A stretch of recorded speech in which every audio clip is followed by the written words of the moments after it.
How's it going, everybody? Now it should be working. Yeah, I had my mic on mute, unfortunately. But it's game week 27, and like I usually tell, or as I was telling my mic, and it wasn't giving you guys the audio back, we're going to be doing all the normal things we do, checking how we did in game week 26. There's my team up on the screen so far with 63 points. We're going to go over our clean sheets and differentials as we normally do. We're going to check how we did in our part 2 of last week as well for our picks. And then we're going to see the potential transfers I've made, a potential triple up on Wolves on the cards, as well as any other transfers I may have made. And we're also going to do our predictions and differentials for Gaming 27 as well.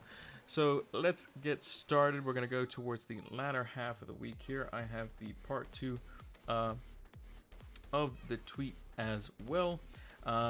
So Leicester and Wolves, they did end up drawing, but it was just the 1 point there. We said Southampton would beat Burnley 2-1. The scoreline was 2-1. We just got it the other way around, so not correct there. Liverpool, we did say would win 3-0. They ended up winning 1-0, so we get 1 point for that. Tottenham, we said would win 2-1 over Aston Villa. It was still by the same margin, but with less goals involved, so we still get 1 point for that. Arsenal versus Newcastle, we said Arsenal would win 2-1. They actually end up winning 4-0. The scoreline didn't reflect nearly as bad as how I mean, Newcastle played pretty decently. Arsenal were a bit scrappy in some of their stuff, and they still don't convince me at all. But we get 1 point there. We said United would win 2-1 over Chelsea. They actually win 2-0. So we get 1 point there. And we said City would win 3-1 over West Ham. They won 2-0. So overall, that's quite good. So we got 1, 2, 3, 4, 5, 6 points total from that, which is quite good. So we basically got the results of everything right, except for one, which was actually the other scoreline the other way around. I'm actually just going to do a check here to see our points and how we were doing. So we got 6 points, but I can't remember what we got from the previous one. I'll have to check for next time potentially. But I think we did overall. I mean, we tied our tied game week 25 with just these ones alone. So which is quite good for us. In terms of clean sheets, well, Liverpool kept a clean sheet, so that's pretty good there. Southampton did not keep a clean sheet versus Burnley. I thought Burnley wouldn't be as good, but overall, McCarthy's going to be good in the upcoming weeks, so nothing there. Mendy, I believe, played for City and did get, I think he kept a clean sheet. Whether he got bonus points, I'm not too sure. Didn't get involved in any of the assists. He was close to bonus points. But yeah, not too bad there. Quite good there. Bruno Fernandes got an assist as well, so he returned. And Jimenez for Wolves did not score, as neither team scored. So 3 out of 5 there isn't too bad at all. In terms of what we thought of the games overall in the week, obviously it was split over 2 weeks. Everton doing decently well versus Palace. Watford and Brighton not really getting the results that they want against each other. Sheffield United potentially could end up with a Champions League spot this year, especially with Man City receiving, which is being appealed, a 2-year ban for the UEFA competitions, which means they are not allowed in Champions League or the Europa Cup, the Europa League, for the seasons 2021 and 21-22. Even if they win the Champions League this year, they still will not be able to defend their title. Leicester and Wolves, there could have been goals for either side in that game. A draw was probably a fair result, I would think. Burnley obviously showing that they still could do the thing that Burnley does, which is sit back and hopefully get some type of one-off chance and win the game. Obviously, Danny Ings still scored for Southampton, as he usually does. Liverpool just getting the result that they need. They just needed a win versus Norwich. That's all they want. And then Spurs obviously pulling it out of the bag versus Villa in a hotly contested game. Arsenal, like we said, the 4-0 scoreline doesn't reflect that Arsenal didn't play great in a sense. They were okay, but again, it's very very similar to the 4-0 scoreline for United versus Chelsea. Obviously, United having a bit more chances than Newcastle did, but being a bit more clinical. Newcastle just have a problem. Like, Joe Linton is not great. Andy Carroll's just constantly injured, and Arsenal took their chances, and they were a bit fortunate on a couple of them. United-Chelsea game, again, same thing. Chelsea had a chance to go 1-0 up with Batshuayi, and then United take their chance. Igalo could have scored at the very end. They had 2 goals disallowed via VAR as well, rightly so in my opinion. But yeah, and then obviously Man City was a De Bruyne masterclass again, which favors our team quite well. So overall, things pretty much went run-of-the-mill, to be honest. We expected most of these results. In terms of my team, there it is there. So we had basically the best possible team out there, apart from Soyuncu could have played over Traore. Traore was unfortunately benched, as was Lundstrom, but Lundstrom came on and actually scored a goal. Sidibe was also benched as well, came on, but he played a full game's worth, like 60 plus minutes. And had Crystal Palace not scored, that would have been a pretty insane points return, getting a clean sheet off the bench.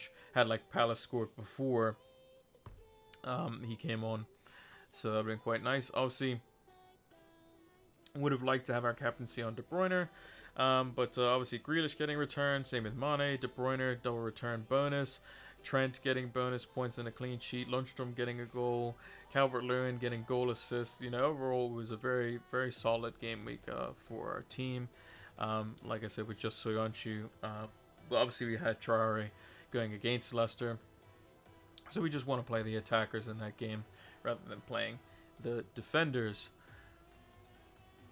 On to the current game week. So, current game week we're looking at. So right out the gate, we have Chelsea versus Spurs. I'm just gonna do the normal setup that we have here because I forgot to do it for our differential picks. Just make that a little bigger. So Spurs versus Chelsea. So Chelsea, in these games, they're just lacking something. I don't know what they're going to do. They're going to be on the front foot at home. They're probably going to get a few chances early. If Spurs can squander them for them, then they should be okay. And I think we could see this in like a typical Mourinho fashion. He'll want to get one up on his old club. He'll play on the underdog mentality. But obviously with Son and Kane and all these players being out, it could be quite tough for Spurs. I'm going to go out on a limb here, and I'm just going to say that Spurs win the game 2-1. Burnley versus Bournemouth. I mean, it could be a 1-0 or something like that. I'm gonna go with a 1-1 on the fence. I'm not really too sure because one minute Burnley look like they're back and they're the set piece masters, and the next minute they can't play football. And Bournemouth are obviously up and down as well. I'm just gonna go with 1-1. Palace versus Newcastle, both teams requiring points. I think Newcastle could potentially pull this one out because Palace have not been great defensively and they can't really score, and Newcastle have been able to hold teams out. I can see Newcastle winning this game 1-0. Sheffield United versus Aston Villa. No, it's not Sheffield United versus Aston Villa. I put it wrong. It's Sheffield United versus Brighton, and it's Southampton versus Aston Villa, which I did not put on the sheet by the looks of it. No, I did not. Southampton, Aston Villa. There we go. Everything has been restored. So we have 1, 2, 3, 4, 5, and then 5 above that. Fantastic. Sheffield United versus Brighton. I mean, Brighton showed that they could only score one when they had a bunch of chances versus Bournemouth. So Sheffield United could potentially do well in this game. They are at home, so I see Sheffield United winning this game 1-0. Southampton versus Aston Villa, I think both teams will concede. I think it'll be a somewhat of a contested affair, but I think overall Southampton will have just too much for Aston Villa, who are probably going to get relegated this season, and I think they'll win the game 2-1. Leicester versus Man City. Now, City could just rest their players, potentially-ish, if they can actually do that, considering they have 2 all-star teams. And potential to get the Champions League before the big exodus potentially happens with City. But Leicester, it seems like in these games they kind of struggle a little bit. I still think City has enough to get it over the line. I say they win the game 2-1. Manchester United versus Watford. I think United have to get on the front foot. We have not seen that enough this season. We've been playing constantly defensively, and we still concede goals. I want United to be able to, play the ball around the park, get the possession, get the create the chances, all these sorts of things, because we need to create those chances. And I would like to see Agallo start. I think he's going to be very good when playing with another striker in Martial. So if we're going to play three at the back, at least play those two up top and not Dan James. If we're going to play a 4-4-2 system, then obviously play Dan James out on the right. And have or Dan James out on the left and Bruno out on the right or something like that. But we'll probably go three at the back or 4-2-3-1, in which I think we should be playing two strikers anyway, because Martial works off that kind of double striker, kind of play style when he had Rashford, even though Rashford was kind of playing as more of an inverted winger, but it kind of worked as an effective double striker partnership. I think United will win this game 2-0. Wolves versus Norwich. I can see this game being quite easy for Wolves. I'm going to go with 3-0 Wolves. Arsenal versus Everton. I think Everton has enough to pull this out of the bag, to be fair. But I think it's probably going to be both teams defensively not fantastic. I think Richarlison's in good form, so I think he'll probably end up scoring. Potentially Calvert-Lewin again as well. I can see this game being a scoring draw. And then last but not least, West Ham is obviously terrible. They showed that City, even with the billion chances that they had, still couldn't score. And West Ham just can't score, like I said. And I think Liverpool will probably win this game just 2-0 as they normally do. In terms of clean sheets, probably the one I'm most favoring is probably Wolves, because they set up quite good defensively. In terms of actual goalkeeping, in terms of saves, you can probably expect Alisson to do quite well, but is he going to get saves? Probably not. I can see Dean Henderson being quite good here for Sheffield United, because Brighton will have a decent bit of shots.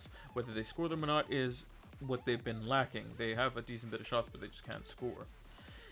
In the defense, I'm going to back one of my transfers for the week in Willy Wally. Had a goal disallowed, but obviously shows that he is a mainstay in Wolves' backline and is very good on set pieces, which Wolves will look to win a lot of on the counter.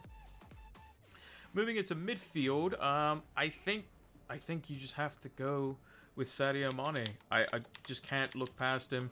He's fresh. He was taken off in the Champions League because he had a yellow, and they were basically targeting him to get him sent off with the usual tricks that Spanish clubs do. And he's fully rested, and that's what Klopp admitted. So he's going to be starting, and we can look to see him get back potentially on the score sheet. And for forwards, I'm going to go out on a limb here. I don't know how to spell his name. I think it's something like that. But I'm going to go with Ighalo from Manchester United to get his debut goal versus United. And hopefully we play him as a front two with him and Martial up top. And I think you'll see a better Martial, even better than what he was in midweek, where he had two shots, one of which was a goal, one of which was saved onto the woodwork. And I think Ighalo's hold-up play was pretty good in the short spells that he's been on as well. And Goodham has scored against Chelsea too.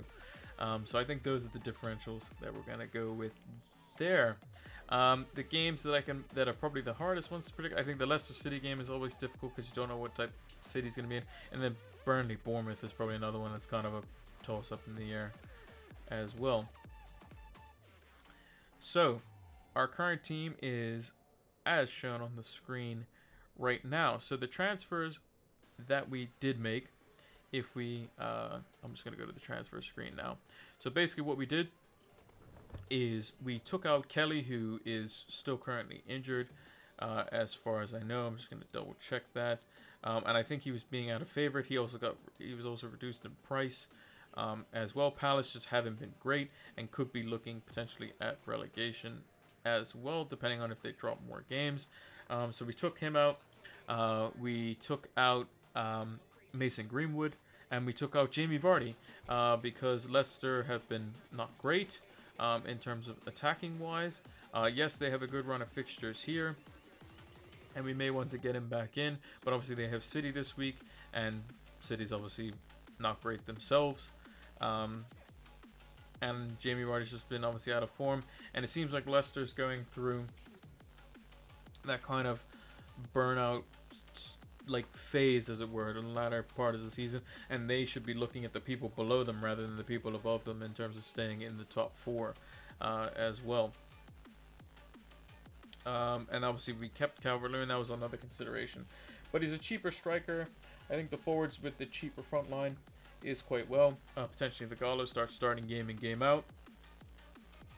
We could make a move for him here as well, and potentially free that up when we get rid of our Everton players. Won't be able to do that next week without a hit.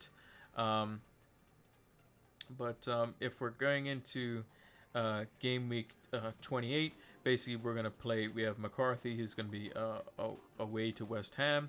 We'll have Soyuncu at away to Norwich, so hopefully a clean sheet there.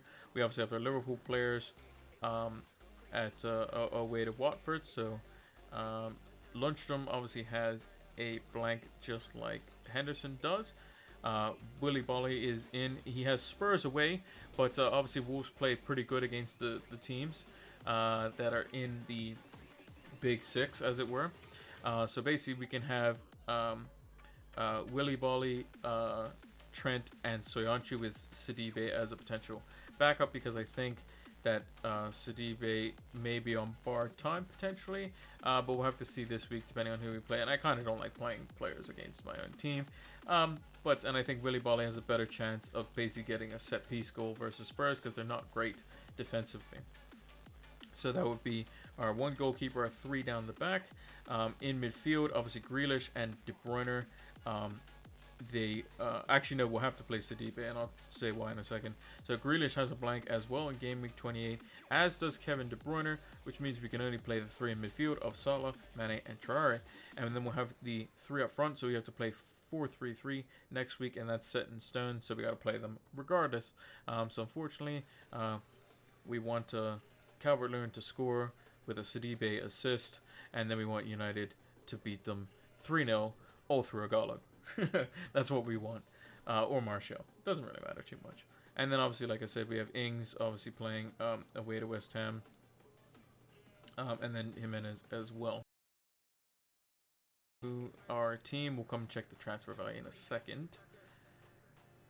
We have, just going to change it up on the screen here. There we go. We have Dean Henderson in goal versus Brighton. I think it is better than McCarthy, because obviously we have Grealish playing versus McCarthy, and we have Ings playing versus Grealish. So like I said, when you have a defender of that type, playing the attackers is typically better.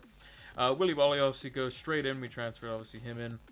Trent obviously against West Ham. And then Lundstrom in versus Brighton. We would basically play Lundstrom in the hopes that he does start, and he does keep a clean sheet versus Brighton, because we don't want Soyuncu versus Man City, who will probably, and we put him as far down the bench as possible.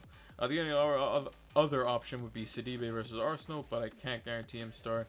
Lundstrom has obviously been rested the last couple of weeks, came on and scored, so maybe he earns a starting place in the team this week. In the midfield, obviously we play all of them because they're all going to be going against teams where they could potentially do well, or they're very good players in their own right. And then our forwards, we have Danny Ings and Raul Jimenez. Obviously, it's a very tough choice to pick for captains this week. Obviously, Danny Ings versus a fairly easy team.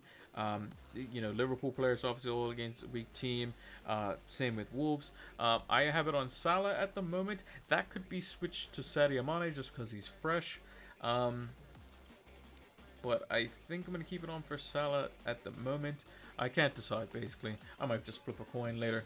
Take one of these old poker chips here and just flip it and see which side it lands on, and then pick that one. But I'll leave it on Salah for now. And it'll probably stay on Salah at the moment. But you never know. Might just flip it over flip it over to Mane to change it, depending on what I have in my leagues. But when I post the final lineup, if I do make any changes like I do, I will put it in the Twitter post as well.